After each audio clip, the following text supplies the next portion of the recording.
I spent 10 years in an abusive relationship. He was a Green Beret, trained in the psychological warfare. He either is actually suicidal or he's being manipulative. When it becomes incredibly dangerous is when it's both, because you don't know when that threat is going to become a reality. Healthy marriage is hard, not, oh my gosh, I'm scared for my life. We saw 4 marriage therapists. I saw 3 individual therapists. We saw multiple pastors. All of them, nobody labeled the abuse. Everybody talked about how, I needed to not nag so much. So they really focused on how I was triggering his behavior. He shot himself in front of her. The opposite of entitlement is consideration for others with willingness to sacrifice self. Buckle up. This is What the Hell Do I Know with JB. Quinn Padilla, I am so thankful to have you on this show. We've been working to get you on, and I'm excited about it. So I want to tell my audience and jump right into it. Yeah. I found you through social media. Crazy enough, you live in our area. In Niceville, yeah. In the Emerald Coast of Florida. But you are a trauma therapist and abuse recovery coach. Your Instagram page says a story of resilience and hope, helping women break free and heal from abuse, nervous system healing, and brain spotting. And so you are a licensed therapist, but this brain spotting, I want to dive into what that is, because I'm like, okay, like, huh? But I want to dive into your story, because how you got there and how you got to this point. Let's give our audience a little background about who's Quinn Padilla. Oh goodness, where to start? Well, I think where I like to start, without giving my whole history, is I spent 10 years in an abusive relationship, had 3 kids. He was a Green Beret. And there's a lot of complexity and nuance that goes along with being not only in an abusive relationship, but also in an abusive relationship with somebody who's trained to kill people, and, both trained in the, again, to kill, but also in the psychological warfare. Yeah. That develops another layer, because they're actually highly skilled at psychological warfare. And so being married to that when somebody is abusive, again, creates another high level dynamic. I spent many years under the threat of suicide. That kept me in the relationship, because that threat, a lot of people, when they think about suicidality and the way that it typically functions in abusive relationships, people are like, oh, they're being manipulative. They're saying that they're going to kill themselves so that you stay. And I think what's really important to understand when it comes to that is that that somebody can be using it as manipulation and also be suicidal at the same time. So it can be both. Both. Because people usually look or. at, people are like, oh, he either is actually suicidal or he's being manipulative. But when it becomes incredibly dangerous is when it's both, because you don't know when that threat is going to become a reality. So that kept me in the relationship for a very long time. And I had none of the language to be able to describe my experience, because, one, the environments that we were in, so abuse is rampant in military relationships. Really? Yeah, it's very high occurrence. It's very high just in our society in general. Yeah, right. But then you add, other layers of, the military, and it's very common. So I just thought it was normal to have somebody throwing things across the house, to be screaming at you, because I would go to my friends that we were in contact with, and they were like, oh yeah, John did that last week, and I'm like, oh, okay, I guess, sure. Stress. Yeah, stress, returning from deployments, PTSD, TBI, you name it. So I had none of I just thought he was a jerk, that also had a lot of like mental health issues, and he did. And so through, over time, I finally realized when things started to get more dangerous, I was like, I have to leave, I need to get out of this. And I decided that upon becoming a single mom, I would start graduate school to become a therapist. And I was like, oh, what, crippling anxiety and life-changing events. Let's just, go to Throw school. on some more stress. Why not? I can't tell you how much I appreciate you watching this show and this episode, especially this episode, because I think it's incredible. I think they're all incredible, but I think this one's great. But what I need you to do is hit that subscribe button. A lot of you watch, I see it, and you're not subscribing, but it is a free way to help support the content that we're putting out here. And my pledge to you is to do my dead level best to bring on interesting conversations that hopefully will help you live with less regrets. And, I was really, I think, searching for answers when I went to become a therapist. Obviously, I've always loved helping people, and I knew that was a life goal of mine. Were you in therapy at the time? Do you think that, obviously it sounds like what you were going through and maybe dealing with therapy, that sometimes when you come out of trauma, you want to help people.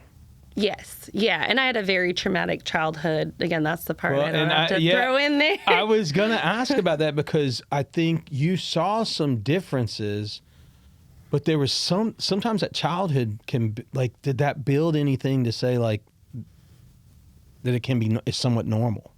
So despite having a very traumatic childhood, I wasn't exposed to any abuse. Okay. So there was a lot of neglect. My father was in prison till I was 14. There was a lot of substance abuse that I, grew up in drug homes and, drive-bys on the house and, really bad environments. But my mom was a single mom, and she was very loving. So despite these environments and the neglect, there was a lot of emotional and physical neglect that we experienced.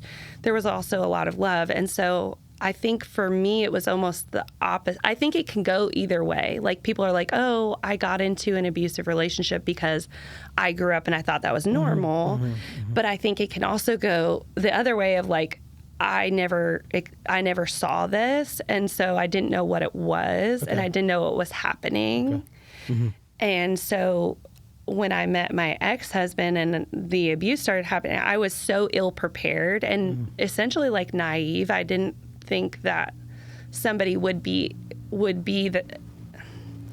evil enough to cause that level of harm intentionally. Well, you get married, and it's not and that's something I feel like I tell a lot of parents or even young people. I've had the pleasure of marrying a number of folks. And I always tell them there's no parent, nobody says, hey, I want my kid to grow up and marry somebody that's going to treat them like that. But they do say marriage is hard, which is the worst saying I think that people can say, because that's such a subjective thing. What do you mean marriage is hard? Does that mean, I've never thought of it that way. It's hard somebody's threatening to kill you hard, or you're fighting every single day hard? Or is it the way I think that healthy marriage is hard is a very rewarding job that you work diligently at, and at the end of the day you're oh, that was so exhausting, and sometimes there's hard days and sometimes there's good days, but ultimately you're working towards this goal that's incredibly rewarding and fulfilling. Interest, that's the hard that a marriage or relationship should be, not, oh my gosh, I'm scared for my life, or somebody is manipulating me or cheating on me, or whatever it is. So wow, yeah. And that's interesting. What is the hard? I've never thought of it that way, and I probably said marriage, because marriage is hard. Marriage is hard. But what's your definition of hard? Yeah. But so many people said that to me when I was, again, in an abusive relationship. Pastors, you asked about therapy. Was I in therapy? We saw 4 marriage therapists. I saw 3 individual therapists. We saw multiple pastors, because at that time I was in church. Okay. And all of them, nobody labeled the abuse. Everybody talked about how, I needed to not nag so much, or, you know, in order to not set him off. Like, you know, he's deploying or he's coming home from a deployment or whatever it was. So they really focused on how I was triggering his behavior.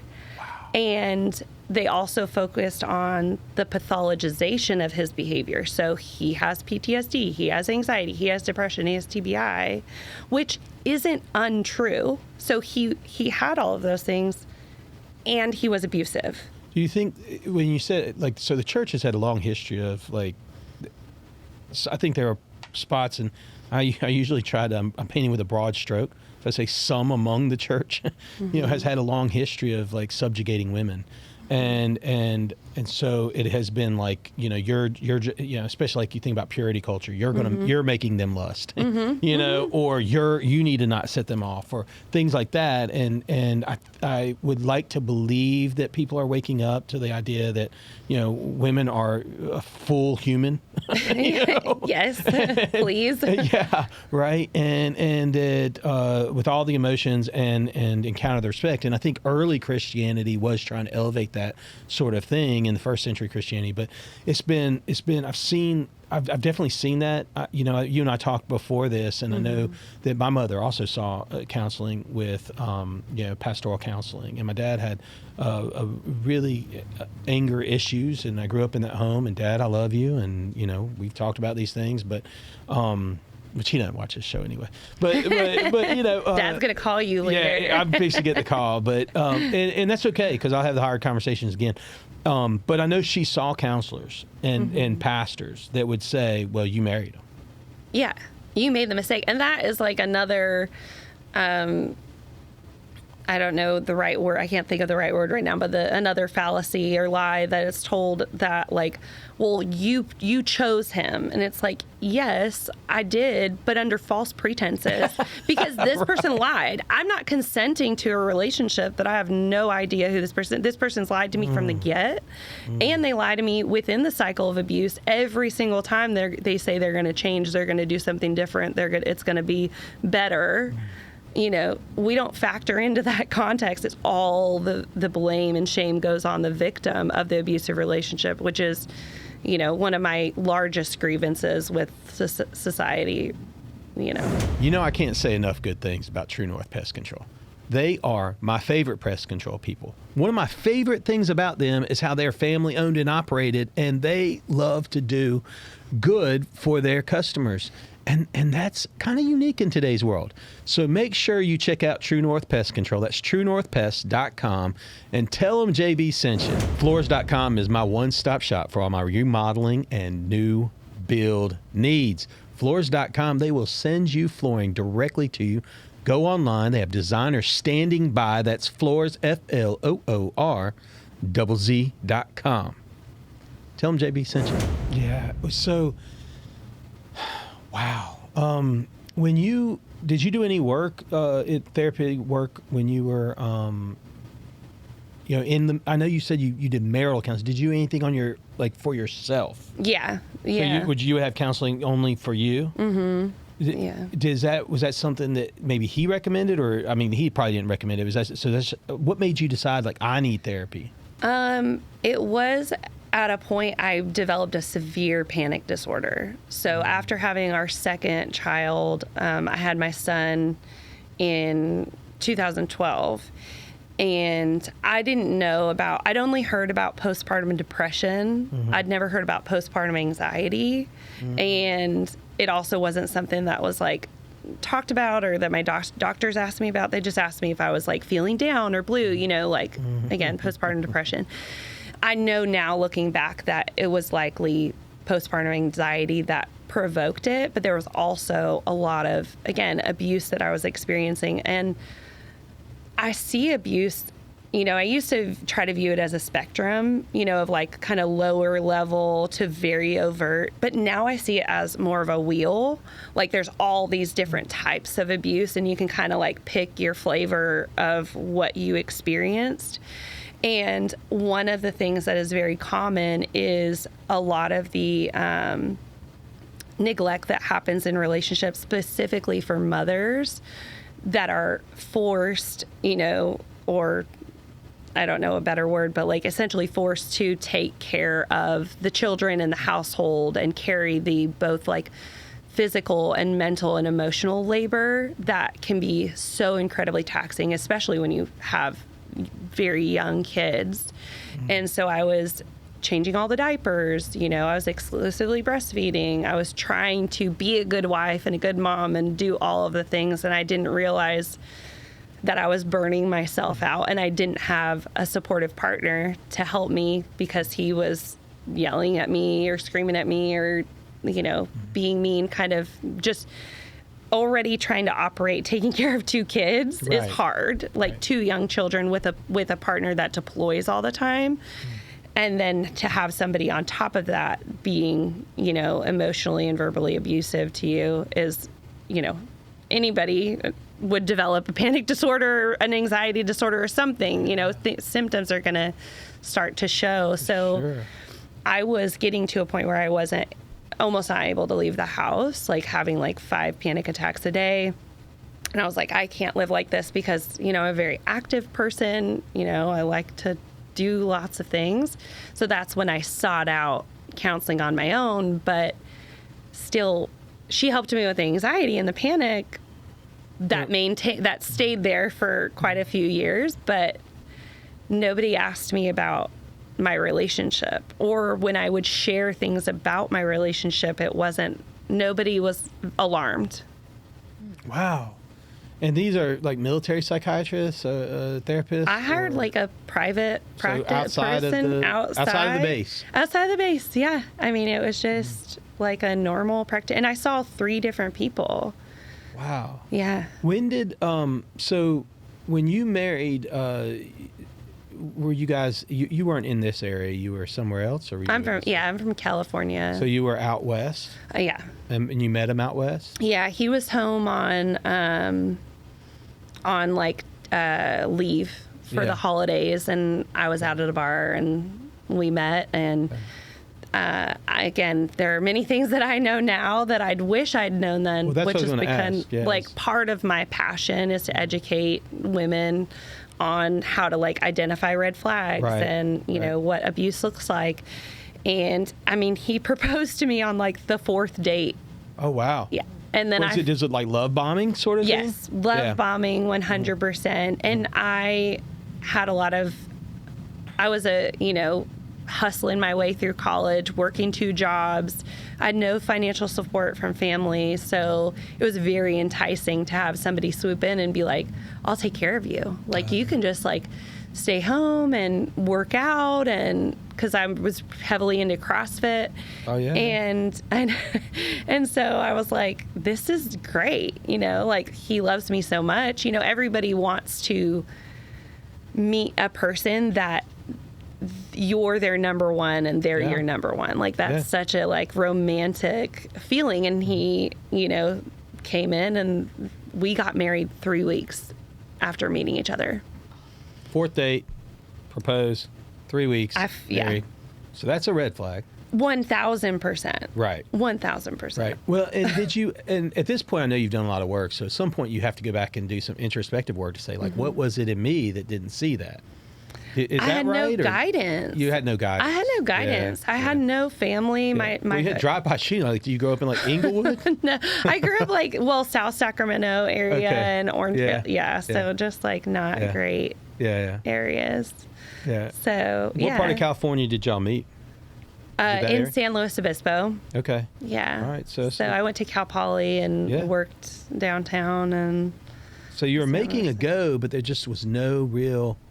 You had no skills that were developed or given to you, I guess, at a young age. To identify anything. Yeah, and there was so much of like, I guess like romantic stereotypes that I was allowing myself to like, oh, he's my soulmate, or oh, this is like you'll love at first sight, or you know. Just all of those like romantic things that you're kind of that is fed. Very interesting. And so when you meet somebody who's, you know, consciously or unconsciously using those tactics to tie you down in a relationship, it all feels very like explosive feeling, you know, like it's a very heightened emotion. Fairy tale. Yeah, it's this fairy tale experience. You're like, oh my gosh, they would die for me. They would kill for me. I mean, that was like the high romanticism in me was very attracted to how passionate somebody was about me. So the love bombing red flag, the getting married quick red flag, was there any other red flags before abuse started? Oh, right away. Okay. Again, right away. And what would some of those be? Because I think women out there might, you know, the audience might want to hear some of them. So I was very attracted. Again, I've done a lot of work, so I'm able to like admit these things without being too embarrassed. But I was very attracted to the fact that he was kind of an asshole. Can I cuss on this? Yeah. Okay. Yeah, it's you two. Okay. I cuss a lot. But I was very attracted to the fact that he was an asshole and that he kind of hated everybody else, but like loved me. Oh, the bad guy. So I felt so special. I was like, oh, he like hates the world. And I'd even like make fun of him, like tease him. I'd be like, oh, you have your hate the world face on. Ha ha ha ha ha. And, you know, I thought it was endearing to me. But the biggest red flags, you know, just the intensity of the relationship, not even the pace. The pace is obviously another red flag. Huge. But the intensity of the relationship, the intensity of like, I love you, you're my soulmate, I want to be with you forever, I would die for you, I would kill for you. Those kinds of things were like, you know, obviously stood out. But then there's these like basic level things that people don't identify as abusive behavior that is very blatantly obvious, which are like calling you names, attacking your character, yelling and screaming at you. That doesn't happen in healthy relationships. Right. And so, I mean, I'm sure on occasion, but it's not healthy to do that. If you are verbally attacking your partner, that's abuse. But there was always an excuse. There was always a reason. There was always explaining it away. And I think what has helped me heal so much through that is I'm remarried to a man who's just insanely wonderful. He's like a unicorn human. But by contrast, I see like everything's so much more glaring by contrast. Like taking your glasses off. Yeah, like I see all of the things that my ex did because of how wonderful my current husband is. Because even early on in the relationship, I had so many terrible patterns. Like I would attack verbally. Oh, yeah. And so or I would be insanely possessive or jealous because that was a tactic that my ex-husband did, which is another red flag. If somebody's jealous, possessive, like that's not love, that's possessiveness and control. But I would, and my husband's like, my current husband was like, you can't talk to me like, why are you attacking me? Like, we're on the same page. Like, we're just disagreeing about something. But I don't know what life is without chaos. Yeah, I was like, that's how we're supposed to communicate. Yeah, aren't we we against each other? It was just such it's been a crazy experience. You know, my wife's mother told her once early in her marriage, and they had a beautiful marriage. They've passed, unfortunately, and in some tough circumstances. But when they were obviously younger and had my wife, my mother-in-law told her that she would pick fights with my father-in-law because she grew up in a home that's what she saw was her parents fighting. Yeah, and I want to feel something. I want to know that you're passionate. And she said her dad would say, like, why are you arguing? Why are we fighting? Yeah. Why are you yelling at me? And she had a self-awareness. Like, that was something about her. Actually, no, I should take it back. I don't know that her dad said anything. I think she caught it herself. Had a self-awareness, which is highly unusual for people to be self-aware. We walk around the world thinking it's our world traditionally. So self-awareness, if you have a healthy dose of that, that's really good. Quinn, did you ever it doesn't sound like your ex-husband did any counseling that for himself. Maybe he did, maybe he didn't, I don't know. But has there ever been any look at like his family origin? Because I know those 18 years you live in a home, it feels like, for the next 80 years you're trying to, or however long you live. Yeah. You're trying to, erase some of those bad habits. Mm-hmm. So did he ever look at that? Did you look at that? Have you examined any of it? Yeah. Yeah. I would say I don't think that either environmentally or genetically he was set up very well for that.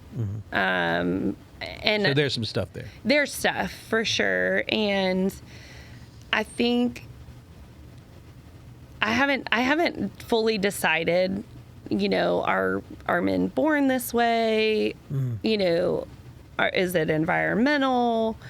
I think the conclusion that I've come to at this point is that it's a combination. Like, I think there's epigenetics, which is like genes that are, predispose somebody to exhibit different traits. Like what? So narcissism, for example, like if somebody if that personality disorder runs in a family, somebody might be predisposed. So that's epigenetics, is like the gene is there, and if it is ignited, then it's exhibited, right? Okay. But somebody can carry genetic traits. Like for myself, there's a lot of substance abuse in my family, but I've never struggled with addiction. Okay. And so for whatever reason, those genetics either aren't in me or weren't ignited in me for whatever reason. And so I think like people can be predisposed, and then depending on the environment that they exist in, it can be amplified. Okay. And my biggest message when it comes to abuse is that abuse is a value system and a choice. Okay. People who abuse choose to abuse because that's the value system that they operate from. And so if people are raised in that type of value system, then they're more likely to exhibit it. And the value system of abuse is entitlement and selfishness. So You believe it. You deserve it. yeah, I'm You want it. entitled to this behavior. Yeah. I'm entitled to not be uncomfortable. I'm entitled to not have to experience frustration. And then I put myself above other people's wants and needs. So everything that I want is supersedes, the Yeah. people in my life. So, what's interesting is that you're put on this pedestal day one. I would kill for you. I die for you. I hate the world, but I love you. How small did you end up getting in this relationship? How small did you have to make yourself? So I think that's another fallacy. Okay. Again, not finding the right words there. Trope of like the battered wife Okay.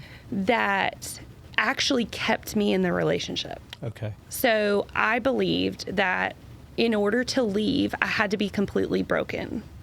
You Like- had to. Why you felt you had to be completely broken? I felt that I felt that like I had to fit the stereotype of a battered wife. Like that I was like crying in a corner and like so sad, and that he was, there wasn't a lot of physical abuse, so that also made it hard to identify. Okay. But I thought, So you said unless you were those things, unless then I you was didn't the leave. better, because I wasn't small. I never got small. Okay. I only So when got I- more and more angry. Oh, so you would attack back and fight back. Verbally, yeah. Yeah, I mean, no, I he'd be understand. like, "You're, Yeah, whatever. You're a bitch and, Yeah. and whore, all these things," and I'd be like, "Fuck you! Why are you talking to me like that?" Okay. So but there's so many women who think that because they don't just go cry in a corner or lay down and take it, that they're not being abused. Yeah. So what I mean by that is I feel like sometimes when you're abused, you lose yourself. That's what I mean. Like you made yourself, not so much that you wouldn't fight. So like when my father would come home and he would, and I used to tell people I'd want to be a client of his because he was an incredible salesperson. I didn't want to be a kid. And I think his anger subsided a lot, but there were moments at times that it was tough. And I know my mother would pick fights with him. So she was big. She picked fights with him so that he wouldn't yell at us. Yeah, there was definitely a guarding. But she of the lost some kids. of herself for sure in doing that. Yeah. I think it's less of losing and more of not knowing who you are in that Okay. relationship. Okay. I guess I didn't feel like I lost myself. I feel like I didn't know who I was, because now, retrospectively, I'll look back with all the education that I have and all the confidence, and I was still confident in the relationship too, in myself.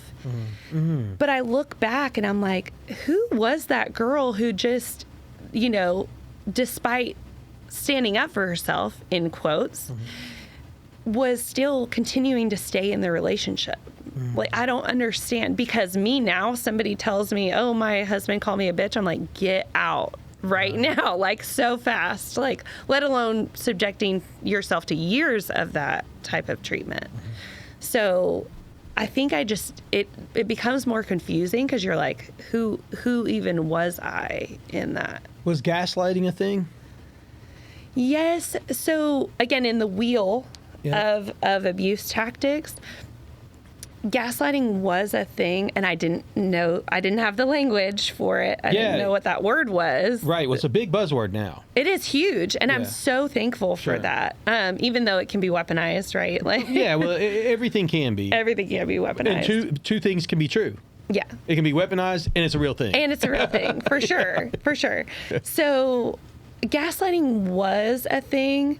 There's, in the spectrum of the types of abuse that I exhibited, what I experienced was a lot of overt abuse, a lot of like aggressive behavior, a lot of yelling, a lot of control, possessiveness, jealousy. There was a lot of financial abuse. I stayed home. I was a single mom, or a stay-at-home mom in the relationship, Which and I can had feel no like a family. single mom, right? Yeah, I was a single mom too, in the marriage. Especially in the military. Yeah, he right? deployed every year, so he's gone 6 to 8 months a year. So, but the gaslighting was there, but not as chronic. Now, I have clients who are married to covert narcissistic abusers, and that is a very special and dangerous flavor of abusiveness, because they usually are very intelligent, and so they can they're manipulating their victim's reality all the time. And women come to me so confused. They're like, I can't really tell you why I'm feeling the way that I'm feeling, but I'm not okay. And they're also present with physical symptoms, like they'll get very dizzy, or, their body kind of starts to fail in different ways because their nervous system is just so completely out of whack. So I didn't experience that, but in the work I do, I see a lot of women who go through a lot of the gaslighting. So that's something that is interesting, this gaslighting, and then the abusive relationship, or in a relationship with someone that's struggling with addiction or things like that, that a lot of times that can be a gaslighting, like, I'm not addicted, I'm not doing that. There's like a whole hidden sort of thing happening. In those spaces, I think even when I mean the word small, and I may need to reframe it differently, the word, and I'm glad we talked about that, but it feels like, so one of the most powerful things my wife has, one of the most powerful tools that she has in her, is her intuition. It's an amazing thing. It's an absolutely amazing thing. But there's been times in her life that it's taken me, we've been married 25 years. It's taken me a long time to realize, like, I've pushed her tuition down. Thinking like, no, you don't understand, or you're not part of that, or like, that's being ridiculous. Like, we can meet somebody and in seconds she can walk away, and we should never be in business with that person ever. I'm like, no, this is an incredible, look at the numbers, look at this. And I mean, 9 times out of 10, Yeah. she's correct. If not 10 out of 10. Yeah. I mean, it's insane Yeah. how intuition is. And I've heard it defined as though, like, it's something you can't explain, it's something you don't understand, but that women are so in tune with emotions, so in tune with the nuances in life, and that through a life of living, It adds up where the hair stands on the back of your head when you're in that. It just all comes together at that time. That's the best I've heard it described. I don't know if that helps. But did you feel like your intuition was like totally off? And do you see that in the work that you do now? With my ex-husband? Yeah. I mean, like in an abusive relationship, you were talking about people coming in confused, women coming in confused. Yeah. I mean, it feels like their intuition has been like pressed down. Like they can't trust it anymore. They don't feel like they can trust it anymore. When they obviously should. Yeah, yes. Right. So, but I think so many women struggle with that because that's part of abuse, is creating confusion because they're always distracting from, abusers are always trying to distract you away from the real reason that they're being abusive, which again is because they're an abuser. But they're always like, look over there, like I have PTSD, or it's my addiction problem, or it's my pornography addiction, or it's my sex addiction, or it's my, I don't know, childhood trauma. Like they give them these, like, these whole spiels about this, look over here. But the reality is that mental illness and addiction do not cause abusive behavior. And trauma does not cause abusive behavior, because trust me, if everybody that was traumatized was abusive, we would have a lot more abusive people on this planet. Like everybody would just be fighting everybody all over the place. Like, but it has been an excuse that abusers can point to, but it becomes so disorienting because women in abusive relationships are like, okay, maybe because he got cheated on by his last girlfriend, that really makes him hate women. And so that's why he lashes out at me. And that's a story he's probably told her, right? But then when you kind of put that into the context of like, looking at other relationships or, what is good and what is healthy, it kind of doesn't fit. And so they're constantly living in this cognitive dissonance because their relationship isn't healthy, but they're trying to make all these excuses for, the abuser that they're with, who's just, telling them, kind of trying to divert their attention all the time. But I do think intuition is very important. I wasn't in tune with it when I was younger, but very in tune now. Similar to your wife, right. I can look at, I know within a few sentences, I'm like, this is not good. Well, and I think there's a time too, and I'm certain that I had played a part in suppressing her identity with that.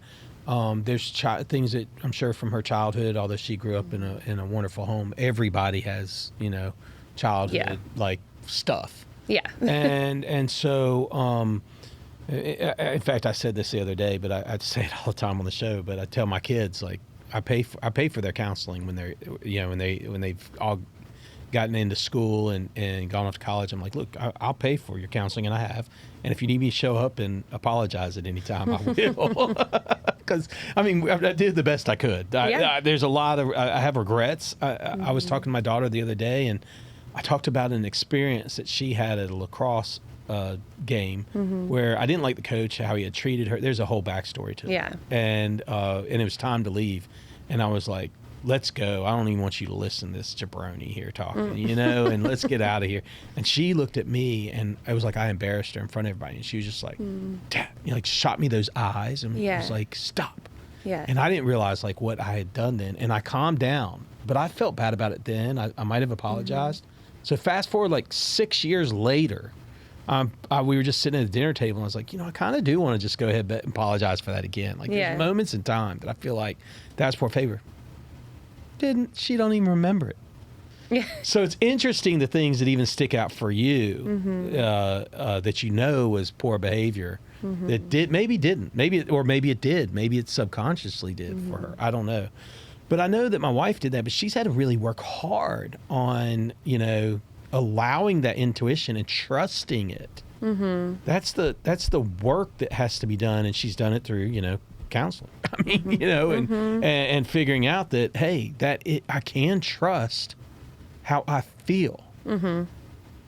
and it's okay to say it out loud and then investigate it and experience it. So you at some point decide it's time for me. Well, and before I even ask that question, what I want to say is we live in a world, or in our world here on the Emerald Coast, is heavy military. In our world, right here, this small world, is heavy military. How do you, what would you say to not just our small world here, but military families and wives out there? Because you talk about how you would go to your friend and it's prevalent. What are the things that you would tell them they need to really investigate and lean in from your experience? I would find somebody who is, and this is not a plug for me, but find somebody who's trained in abuse, trained in identifying those patterns and behaviors that you can, whether it's like a friend or a therapist or a coach or somebody that is truly trained in abuse and abuse tactics, that you can go and talk to and get some clarity about the relationship that you're in, because you can get bad advice anywhere. Sure. And I think that unfortunately so many people that the likelihood that you're going to talk to somebody that is also in some type of abusive relationship is pretty high. And so their lens is going to be skewed. Gotcha. Because they chose the relationship. And so in a non malicious way, they want you to choose the same because it validates their experience. Like, right. I'm staying in this, and so I'm going to encourage them, because if they encourage you to leave, that makes them have to face their own relationship, their own reality, and they have to say, "Oh, I'm telling this person to leave. I really need to get out of this situation." So I think it's important to seek somebody, again, who's trained in identifying abuse, because abuse is so downplayed. I give the example of just verbally attacking somebody in a relationship as abusive behavior. Sure. But it is so normalized. Everyone's like, "Oh yeah, he called me a bitch, but he woke up and said sorry the next day." And I'm like, okay, that's not, like, I tell my kids all the time, apologies are change behavior. And they come to me with apologies all the time. And they go, "I know you don't want me to say sorry. I know you want me to do sorry, because sorry is an action." And so they're like, "I know apologies are change behavior," because it is. An apology is an action. It's not a word. What is it without a change behavior?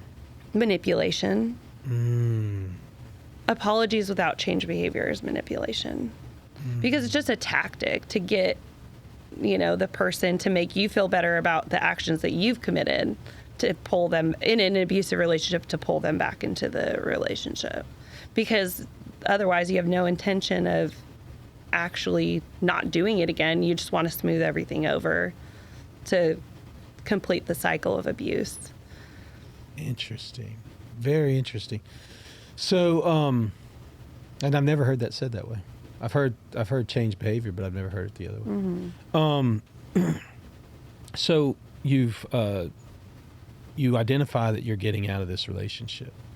How smooth was that? Not right. Like in the open ocean. Right? Have you heard this true story of Moby Dick? Yeah. Yeah, about like that. Yeah, it was terrifying. Yeah. It was terrifying. What did you do? Did you prepare in advance? I didn't know how to prepare.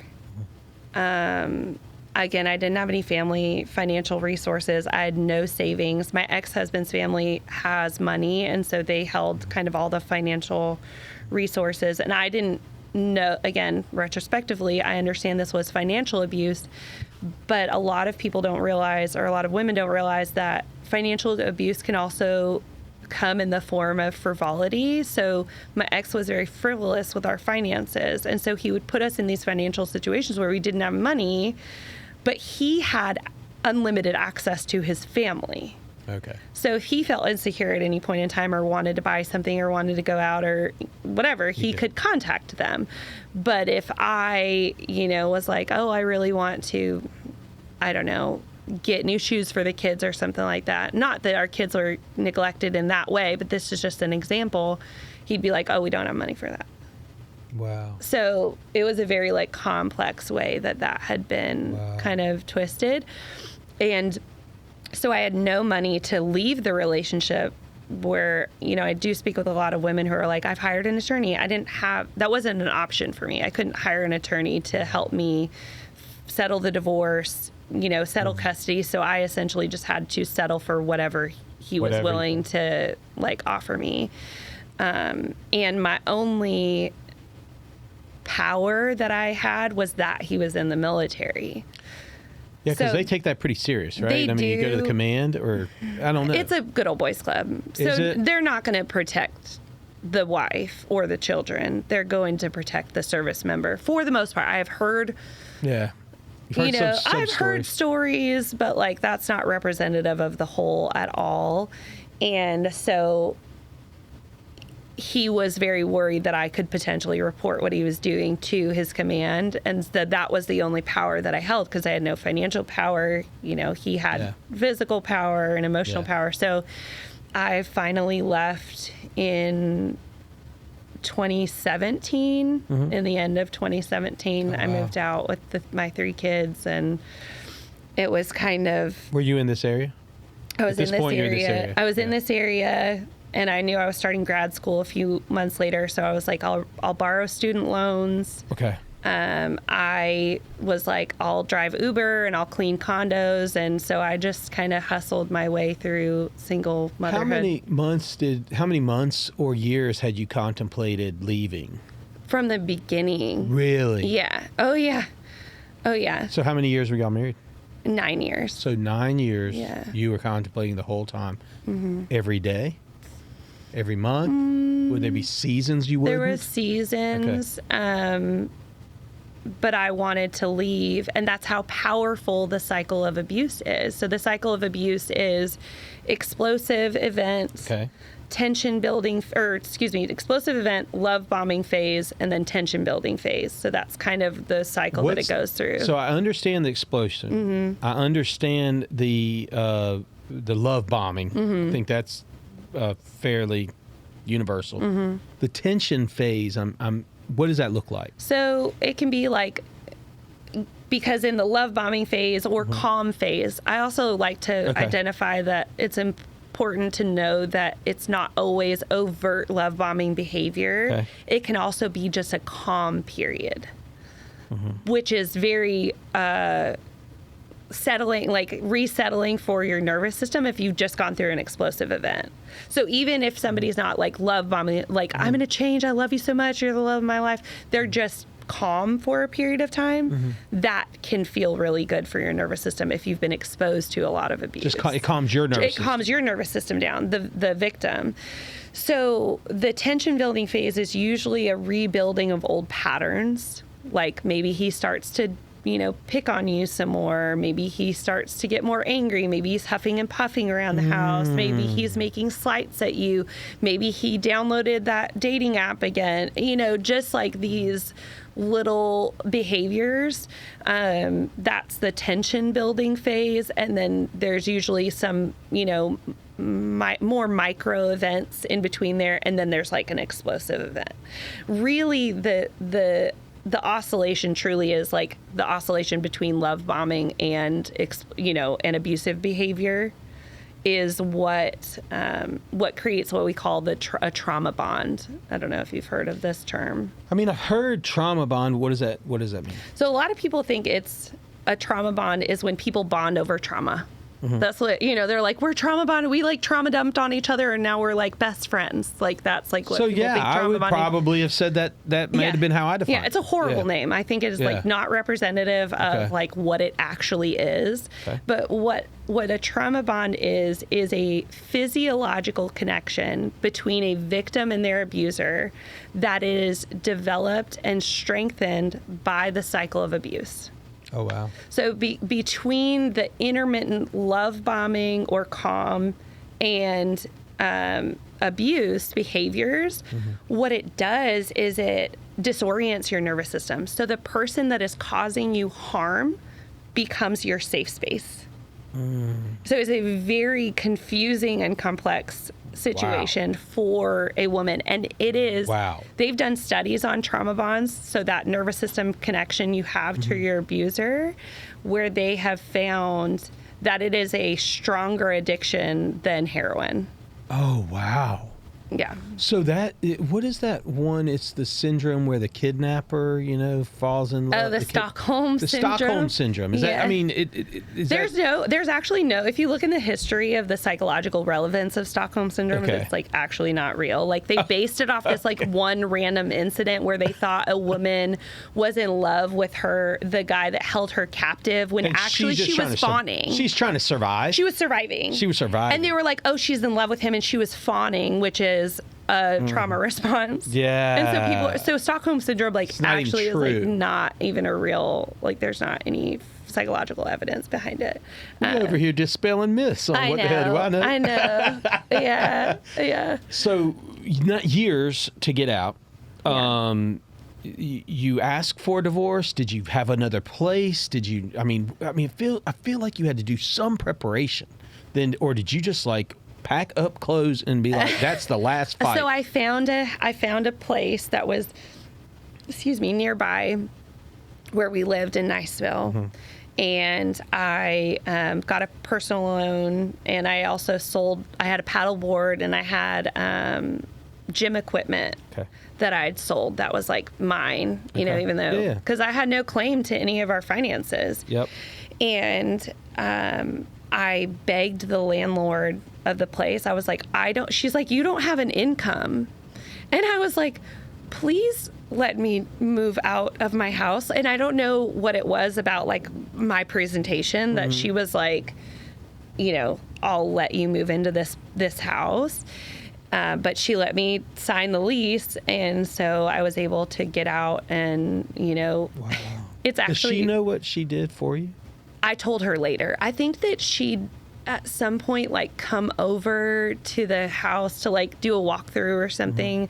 And I think she happened to run into my ex, and she was very, I think she knew that I was in a bad relationship. She didn't know how bad. But she didn't know. And she was like, oh my God, and because I cried to her many times in that office, like kind of pleading, like, please let me rent this place from you. But when I got it, it was infested with fleas. It was so bad. It was not a nice place. And she was lucky to have you. Yeah, I know she was. But she was like, and she was a good, bad interaction, because she was like, well, how do I know it wasn't your dog? Because I had a dog. And I was like, I've been here 2 days and I'm covered in flea bites. So are my kids.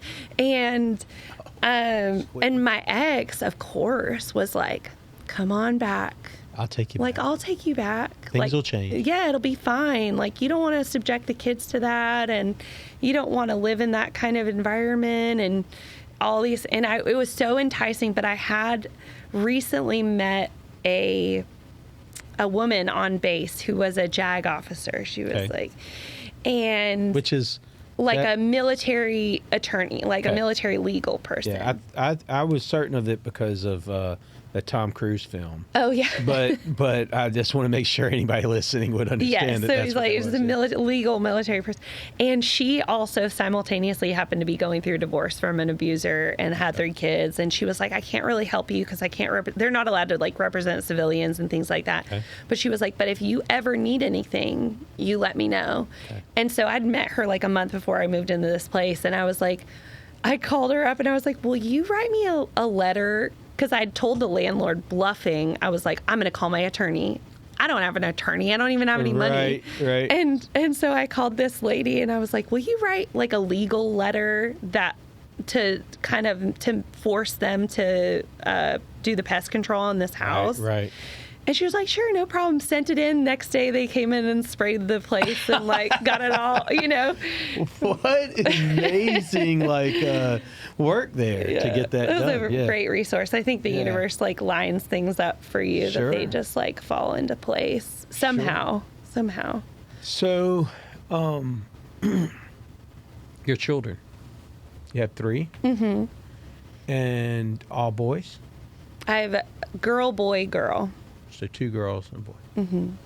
What's the importance of somebody's in an abusive relationship and they say, well, I want to, because I know that sometimes it's like, well, I want to keep the family unit together. Or I want to do this for my kids, or I want to, I don't want them to not have a father. I don't want them to be separated. I know that happens in families. And I'm sure that's what you, in your head, were going through. Yeah. What's the importance of, what kind of example does it set to say that this is not healthy and walking away? Like, because there's a strength in that your kids can see, right? Yeah, absolutely. I think there's so much, again, complexity and nuance to everybody's situation. And I think it really does send a message to your children, both boys and girls, that like, to girls, hey, this is not how we should be treated as women and in relationships. And to boys, a woman's not going to put up with that type of behavior. And this is not how you should treat someone also. Yeah. So I think there is a lot of strength in demonstrating that. And one of the struggles that women I work with go through, they're like, I don't want to split time with my kids. I'm so scared to have them go with their dad, 50% of the time, and then be with me 100%, or the other 50% of the time. And I tell them, I'm like, well, right now you think you're protecting them, but they're exposed to abuse 100% of the time by staying in this relationship. Oh, wow. Wow. So, yes, it might be fractionated. They might spend some alone time with dad, but whatever percentage of time that is going to be a lot less percentage of time than, what it currently is. Well, and just as you were contrasted with your unicorn husband, now they're contrasted too, right? Yes. Because they're seeing calm, chaos. Calm, chaos. So that's interesting. That's very interesting. How old were your children? When I left? Goodness. 2, 4, and 6, I believe. Young. They were still very young. Yeah, so now fast forward to today. In that time period from you leaving and whatnot, because I want to move into a little bit of what you're doing today, because I definitely want to dive into this Brainspotting thing. That's crazy.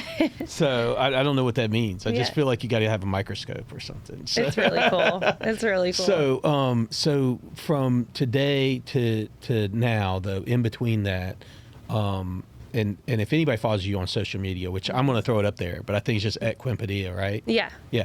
And so, because you've got you're 88, you've blown up a little bit. It's like 88,000 followers. It's like 70, but I'm trying. Yeah, you're doing great. You've got some great content out there, and I love to follow it and learn from it. And so I think it's really great, and I think men and women should lean into following you, and they should check it out. But in following you, I know the story didn't quite end there, because while you got divorced, he got remarried and then followed through on his threats of suicide. And that is another layer of trauma for you, but certainly your children. Yeah. So what was that like? So, like I mentioned, we got divorced in 2017. Right. I left in 2017. Okay. We got divorced in 2018. Right. And I spent 2 years in what, and again, retrospectively, I now understand is post-separation abuse. So I was still enduring the abuse, even though it was outside of the relationship. Typically, that's done through like family court system, custody. There's usually a lot of like legal abuse that experience it, but I was still kind of stuck in the cycle of abuse. just I wasn't with him anymore. Yeah. So there were stalking behaviors. There was a lot of harassment that was happening. It was still better than being in the relationship, but that was still Anxiety, tension. yeah, it was awful. I met my current husband in 2019. Military or no? He was also in the military. I switched branches though. So my ex was Army, and I went to the Air Force, which is a much better experience. Nicer people, I guess. Nicer guys. So I met him in 2019, and we were together. And in 2020, he didn't leave till June. But my ex-husband was working towards going to work up in D.C. Okay. And so he met another woman who was also in the military, and they got married pretty quickly. I was going to ask that. Yeah, pretty quickly. She was an okay person. I met her one time, and I gave her a great big hug. I was like, please. God bless. Like, good luck. And like, I hope he leaves me alone now that he's got you. That was kind of like my sentiment. Did you feel like, I mean, so I get that sentiment, but did you feel like what is she going to go through? Yeah. Any just like, I don't know the feeling. I mean, just like sadness, like. Yeah, I felt bad. But again, I still wasn't identifying it as abuse. You're my hand grenade. Yeah, like what's wild is that even though despite over abuse, still at that time in 2020, I still did not know that I was in an abusive relationship. I was not using those words. Well, what did you leave for then? Because he was an asshole. Wow.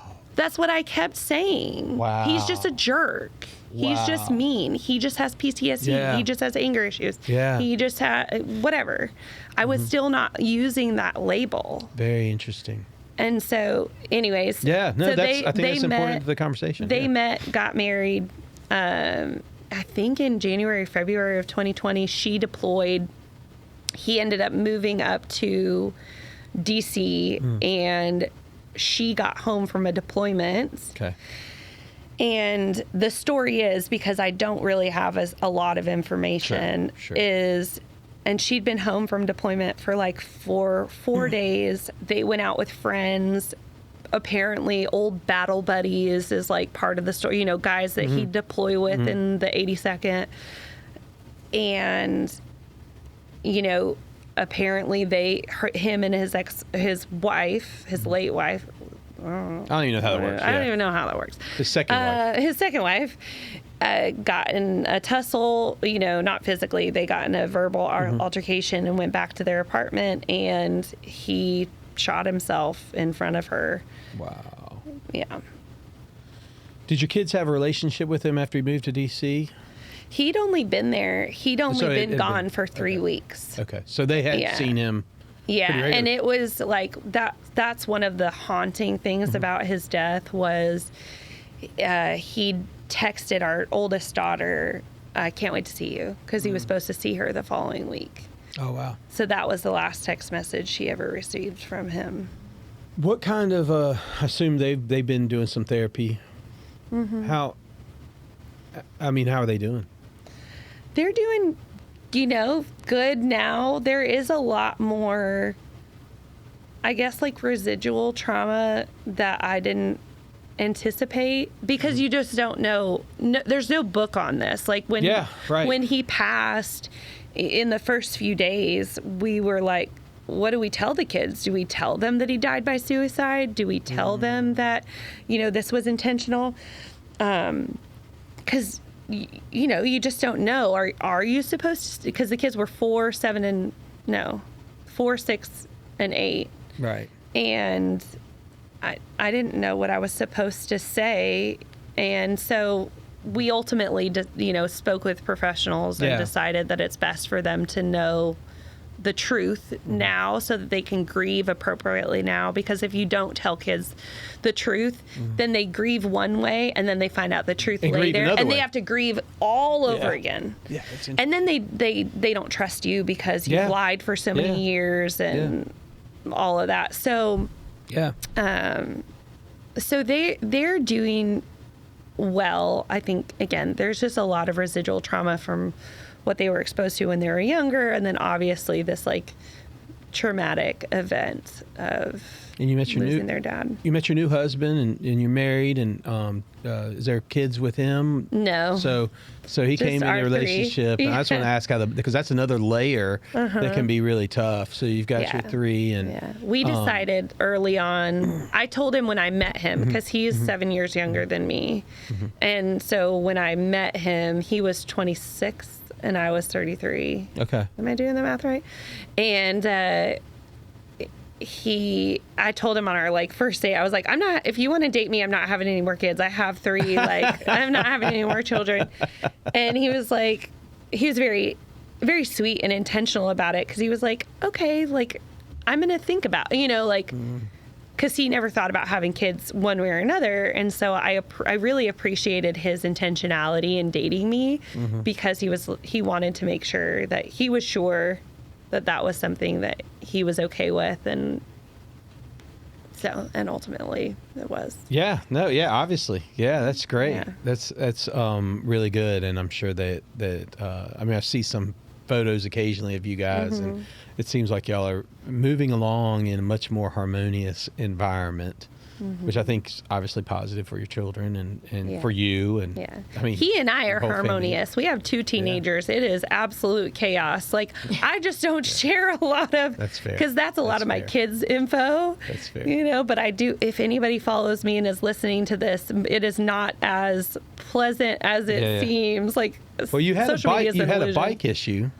What's that? Wasn't there was it? I might be speaking out of turn. So if I am, correct me, because there could be. And if you put it out there, you put it out there, because I saw it on social media. Yeah. I feel like it was you. But there was some sort of bike that you then had to sell because he. Oh yeah, my son got an e-bike. So you did have a thing where you had to, So I do know those moments, and my kids are now 22.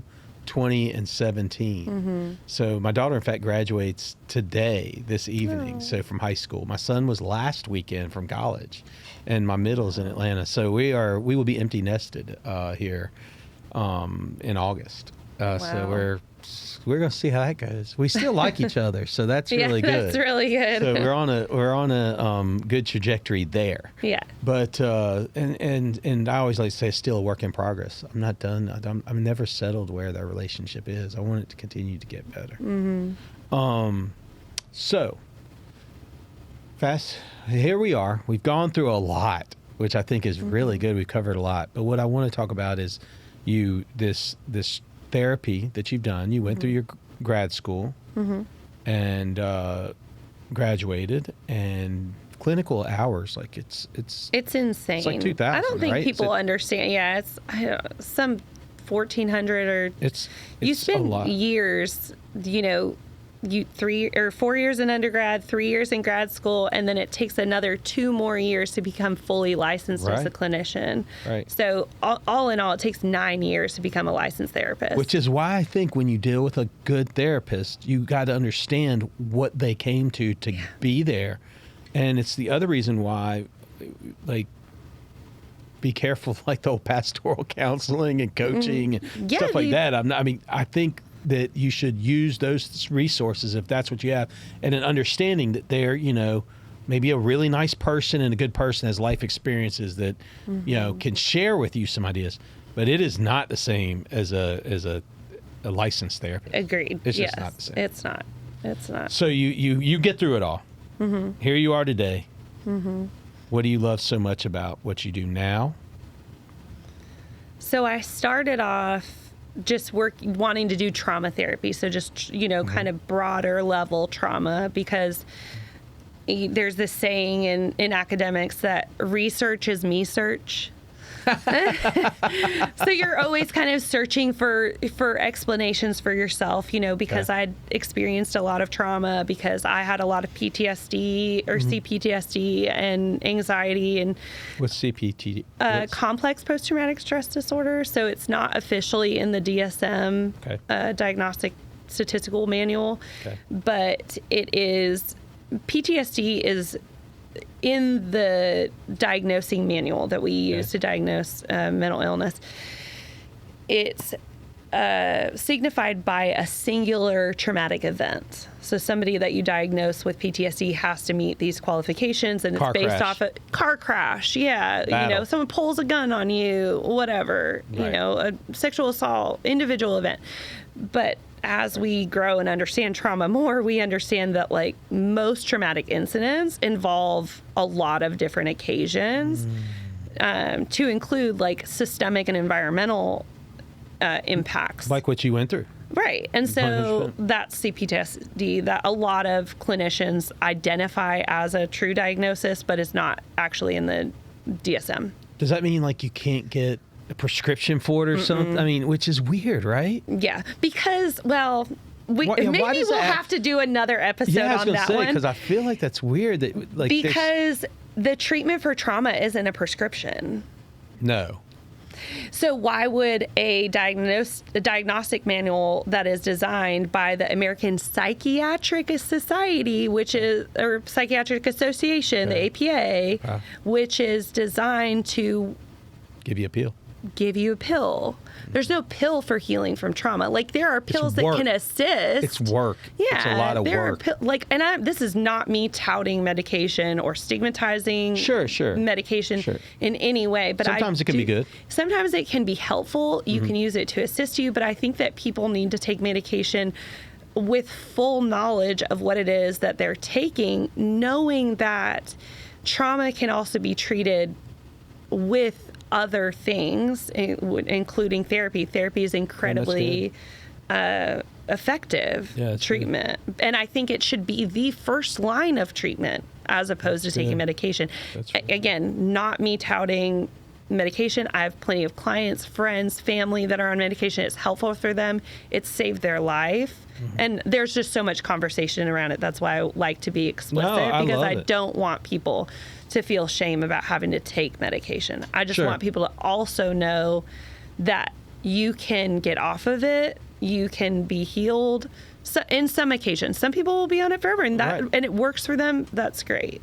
So anyways, I've had a lot of CPTSD of all the things, and I forgot what question you asked me. We were just talking about what you love about what you're doing now. Oh yeah, so I went through all of this. Research is me search, trying to understand things that had happened in my own life. My brother was schizophrenic. I was trying to understand him. My dad was an addict. My mom struggled with addiction. Half my family's in prison. I was like really trying to do a lot of this work to understand trauma. My first job as a clinician was at a methadone clinic, and I really loved it. But I slowly started to share more of my story on social media, shared my experiences of my divorce. And then obviously when my ex-husband passed away, I was sharing that. And I had so many women reaching out to me, more like friends and family, people that I'd met along the way that were like, oh, I'm going through a divorce too, or I've dealt with the same. Thank you so much for sharing. Like your page helped me realize XYZ, whatever it was.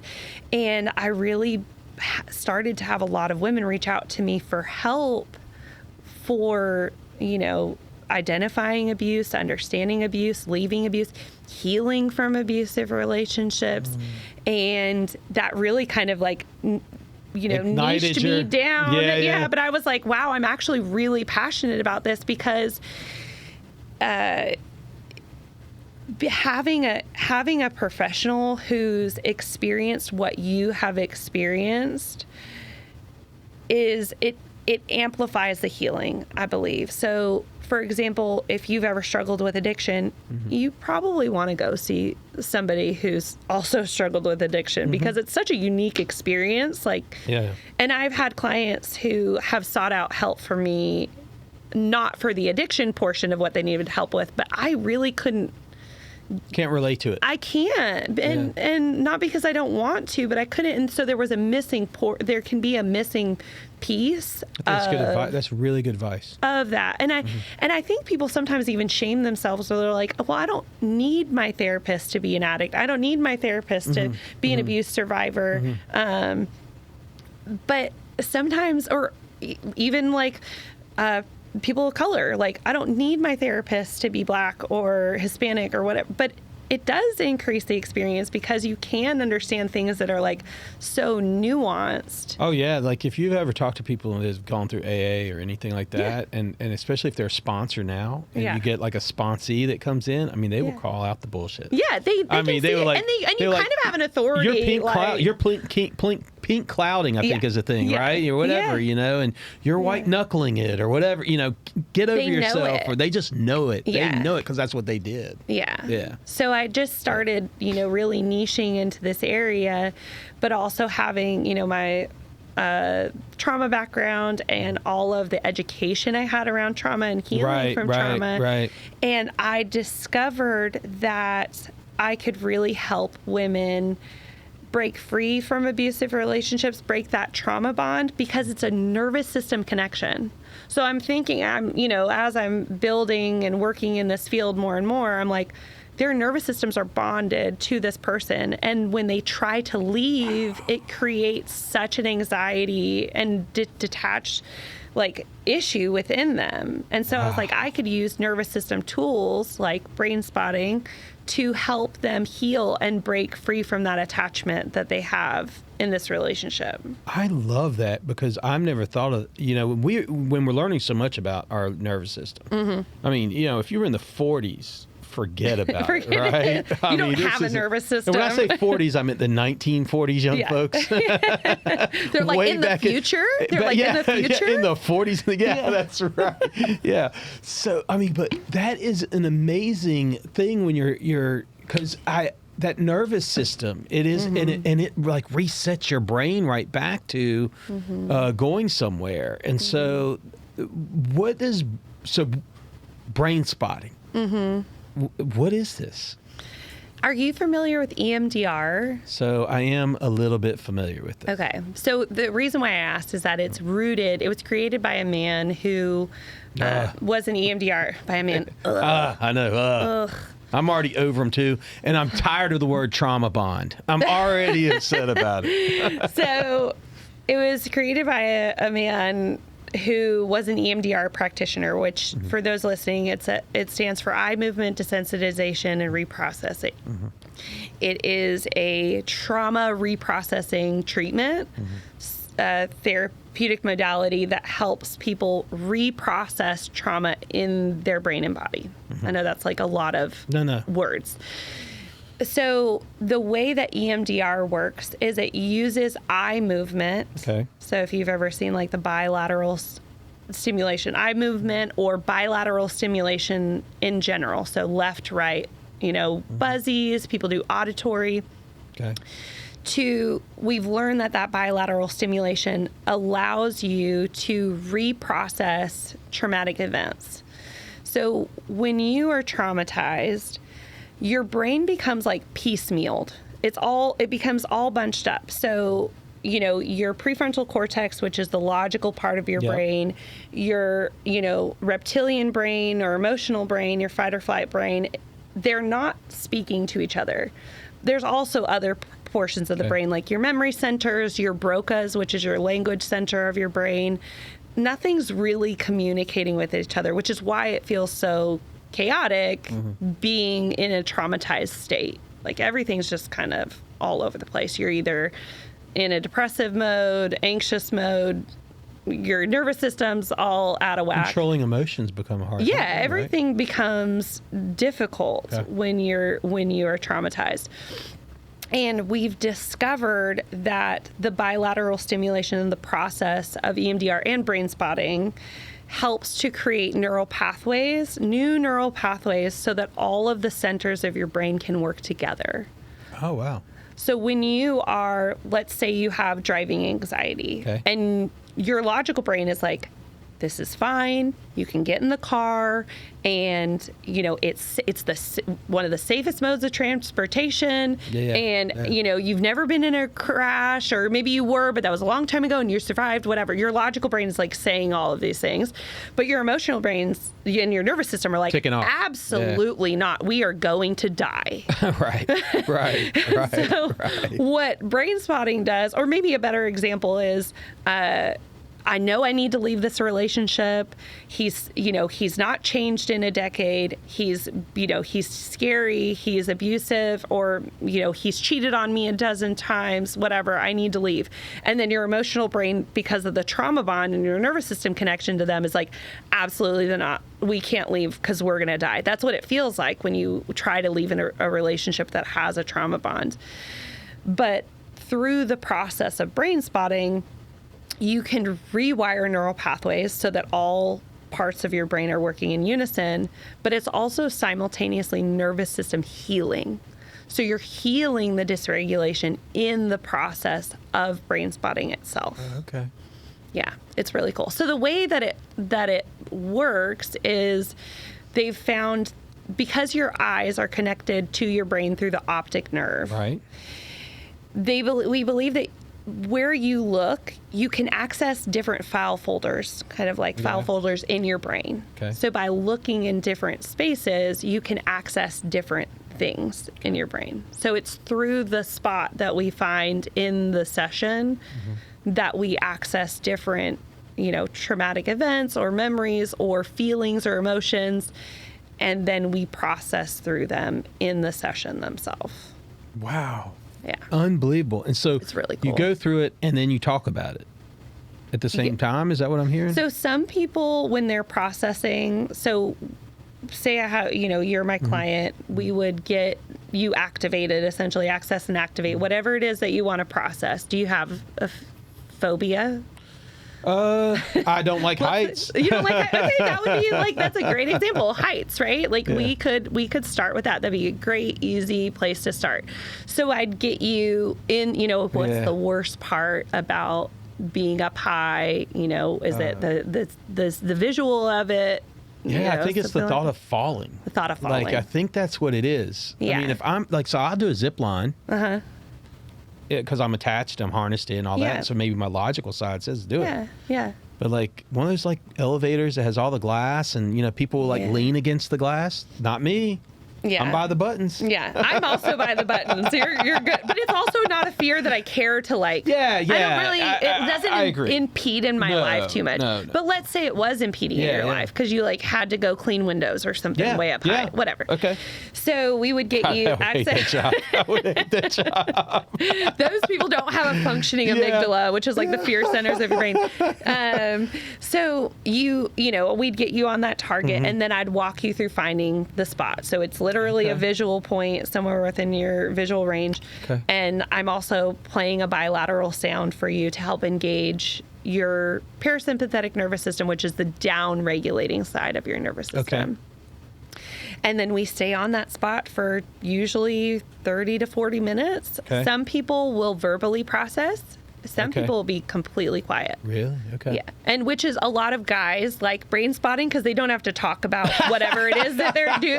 And they love it. But it's also highly effective. Yeah. It's very effective treatment. And so I tell guys that want to do it, I'm like, you don't have to say anything to me. Right. Like, to an extent, I need to know a little bit of where you're at to make sure you're not either like overactivated in some way.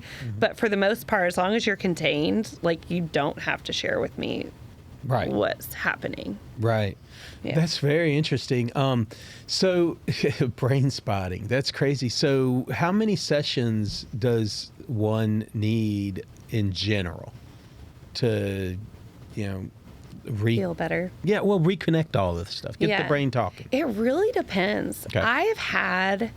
So part of why I rave about brain spotting is because, one, I've done it myself. So I mentioned earlier, I used to have a panic disorder and, struggle with a lot of anxiety. So during grad school time and postgraduate, when I was getting licensed, I did a lot of EMDR and also did brain spotting. And I don't have panic attacks anymore, which if you've ever had one or if you know anybody that has it, they're I've had one. Terrible. And I don't really experience anxiety anymore either. Yeah, it's awful. Yeah. And so I personally saw the like magic effects on it, but then I also was using it with my clients, and I would have clients who have been through years of therapy, who mostly talk therapy, and they're like, I just, I still have this fear, I still have this anxiety, I still have this depression, I still have this whatever trauma response. We would do just a 1 or 2 brain spotting sessions, and they're like, I don't need you anymore. Like, just gone. Like, it's gone. Does it ever go back? I haven't had that. I mean, I guess it's a new sort of technique that's being used, or how long has this technique been going? It's been around for a couple decades. Did it start in like California and we're just now getting it on the East Coast? I mean, what's happening I don't know. here? I think mental health is like really, it's exploding more. It's exploding. People are understanding how important it is now. Oh my gosh, no doubt. I wish we knew about it years ago, and we would have corrected a lot of sins of our fathers, mothers. Right? Yeah. I mean, because that's the idea, is that you either correct it or you pass it down. Mm-hmm. Right? Yeah. Very interesting. Yeah. So Quinn, I've got one last question for you, and I kind of ask everybody something like this. We've covered a lot, so I feel like I know maybe where you go, but everybody surprises me. Okay. If you could go back and tell your 25-year-old self a practice, a discipline, a belief, a encouragement, whatever it is that you wish you have now that you wish you had then, what would you tell 25-year-old Quinn? That one's hard. Yeah. Because I didn't have my first daughter until I was 25. Come on. So I think if I would have given myself that certain level of advice, I wouldn't have my 3 children. That's fair. You surprised me right there with that. So I can't regret my life. 100%. Ever. Because everything that I've ever been through has led me to where I am and has given me the gift, the opportunity, the knowledge, the experience to be able to serve the people that I serve. And I wouldn't have that if I, messed with the timeline. I love that. It's a little bit of like, what's the one with, I can't think of the actress. The butterfly effect? Well, butterfly effect, but I was thinking about the glass doors. Sliding doors. I was thinking about sliding doors. That's what I was thinking about. Yeah. With Gwyneth Paltrow, I think, was in it. Okay. I've seen that movie, but where if you go one way, you go the other way, and it changes things. But it's a lot of the butterfly effect. Yeah. And you did surprise me, but I loved your answer. I'm grateful for my trauma. I know that sounds totally crazy, but I just really am, because I think that again, looking at the value system of abuse, the opposite of entitlement is consideration for others with willingness to sacrifice self. That's the opposite of abuse. Okay. You're going to say that again. Listen up. The opposite of entitlement and selfishness is consideration for others with willingness to sacrifice self. Because I actually don't even think consideration for others matters unless it's self-sacrificial. It's easy. I'm going to the fridge to go get a Coke. It's easy for me to say, do you want a Coke? Does anybody else want one? But if I'm like, my partner has a really hard day and I've, maybe tired and don't want to get up off the couch or something like that, but I know that they need or want something, it would make their day better. My husband loves soda. Make their day better to like go out and get him a Sprite. So when he comes home, like he has that there, that is when it matters, is when it's self-sacrificial. I love that. This has been such a great conversation, Quinn. Oh man, I really enjoyed this. Thank you for coming on and saying yes. Yeah, thanks for having me. Yeah.